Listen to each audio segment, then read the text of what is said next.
Hey, it's Dr. Silva, and I'm going to tell you the 4 reasons why Zoloft is my favorite SSRI. I did a longer video on sertraline, everything you need to know about sertraline, and I talk about why it's my preferred SSRI and the one that I reach for more than the others.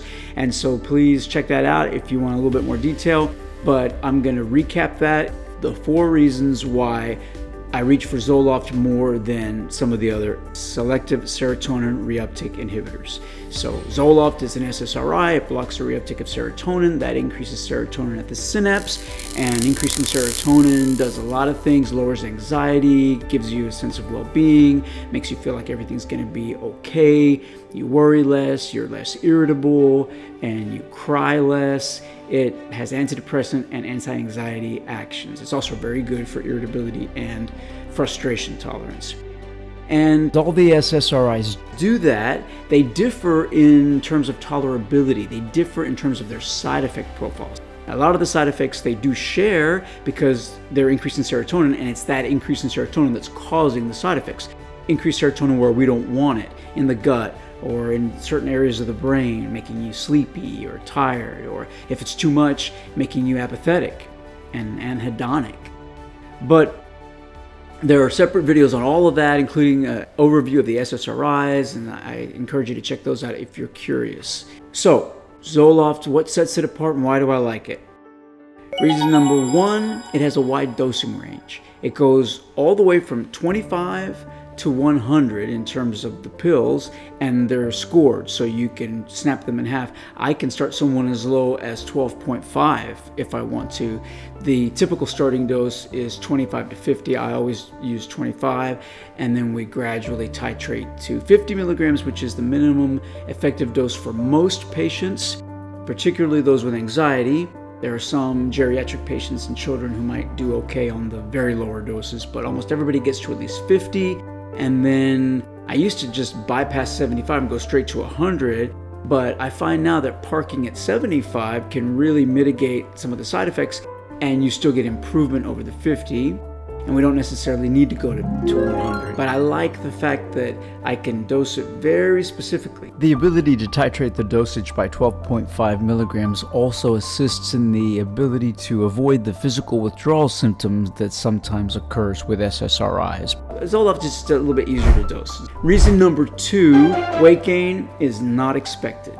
I'm not going to say weight gain is rare. Rare might be overdoing it. I used to believe that Zoloft didn't cause weight gain because patients would never complain about it.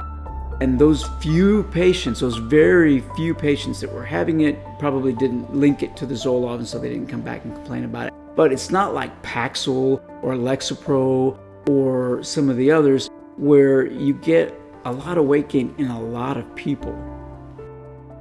And so in as much as weight gain is not expected, and in as much as weight gain is a deal breaker for a lot of patients, Zoloft is very convenient. I don't really have to worry about weight gain. We watch for it, but I don't really even warn patients about weight gain. I ask them about it, but I don't have to warn them about it. Reason number 3, it has mild dopaminergic activity. That means it increases the action of dopamine in addition to serotonin.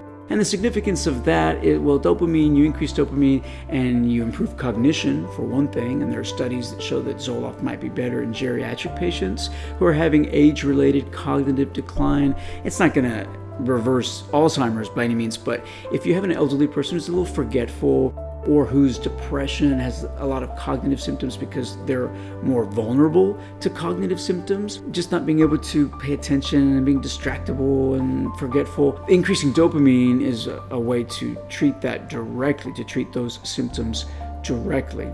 And it also, increasing dopamine improves energy, improves motivation, it improves the sex drive. So all of these things, they may not be clinically significant in all patients. For a sex drive, for example, Zoloft depresses the sex drive, and decreased libido is a side effect, and it's a problem for a lot of patients. And so I wouldn't say that just because we have a little bit of dopaminergic activity there, that's not such a problem. Maybe it's less of a problem than with some of the other medications. Certainly Paxil tends to be kind of the worst, but I think that's because Paxil is more potent in vitro and not because it lacks the dopaminergic activity that Zoloft has. But it can be kind of useful, I think, maybe in some patients. Reason number four, few drug-drug interactions. Whenever you give a medication, you have to be concerned about whether or not it interacts with another medication that the patient may be taking in a way that would be unfavorable. And mostly when we talk about drug-drug interactions, we're talking about the effect that one medication has on another, not so much directly, but in terms of what it does to that other medication's metabolism. What it does specifically to the enzymes in the liver that help to facilitate the chemical reactions that metabolize that medication, that oxidize it, or that decarboxylate it, or demethylate it, or whatever we need to do in order to excrete it in the urine and or the feces. And so there are enzymes that promote those reactions, and if you inhibit those enzymes, or if you induce those enzymes, either decrease the amount of enzyme that's available or increase the amount of enzyme available, then you're going to affect the metabolism of the medications that are metabolized by those enzymes. I'm talking about the cytochrome P450 system in the liver. And subsequently, you could have drug levels in the blood that could go up or down depending. So if you've got a medication that inhibits the enzyme that metabolizes another medication, then you're going to have increased serum concentration of that second agent, or maybe both medications, and that could lead to toxicity. It'll definitely lead to increased side effects, but it could also be even dangerous. And the opposite is true as well. It could induce an enzyme which then could increase the metabolism of the medications that are metabolized by that enzyme. And you would see lowered serum concentrations at any given dose, all other variables being constant. So there you have it. Those are 4 good reasons why Zoloft is better than some of the other ones. Some of the other ones have their advantages as well. I like the other SSRIs, but Zoloft is my favorite.